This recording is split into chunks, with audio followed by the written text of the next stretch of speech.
Sir, paano kaya yun?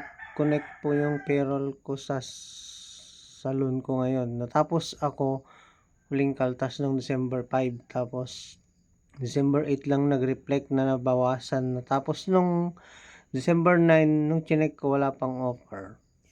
So, shout out sa iyo, idol. Kagaya ng karamihang tanong sa mga nakakatapos po ng kanilang loan po sa RCBC.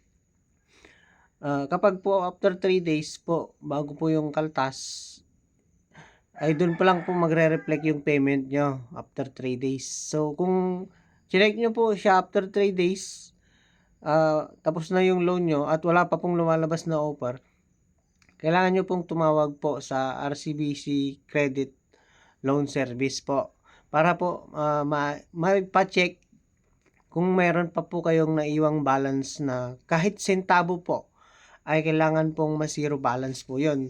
At kung sakali naman pong meron pong balance, kailangan nyo pong bayaran po ito through manual payment po. Yan. Yun po yung proseso po kung paano po bayaran yung balance na sentabo. Madalas po kasi mayroon pong naiiwan na sentabo po sa mga natatapos po ng kanilang salary loan sa RCBC. Hindi na po yun ikakaltas next payroll po. Kailangan nyo po yung manual.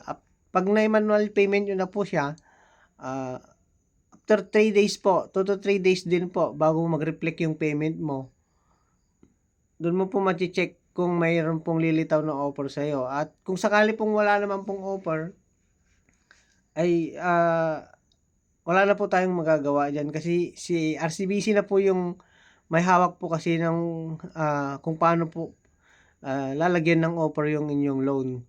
Ang kailangan nyo lang pong gawin, maghintay po kung kailan po siya lalabas sa account nyo. Pero madalas po, kapag nabayaran po yung balance, is meron naman pong lumalabas after 3 days. Yun ay magandang balita po kapag ganun. So, kailangan mo pong bayaran yung balance mo kung sakaling pong malaman mo na meron ka pang balance after mo pong tumawag. So, paano po babayaran yun? Gamit po ang RCBC Pulse, ay punta ka lamang po sa Pay Bills. Tapos, i-search mo po doon yung biller name po ng RCBC Credit Bank Card. Yan. So, doon po sa card number na nakalagay doon, ilalagay mo po yung 16 digits po na loan account number po. Loan account number po yun, hindi po yung payroll account number po. Ang ilalagay po doon is yung 16 digit loan account number. Tapos, pindutin mo lang po yung continue.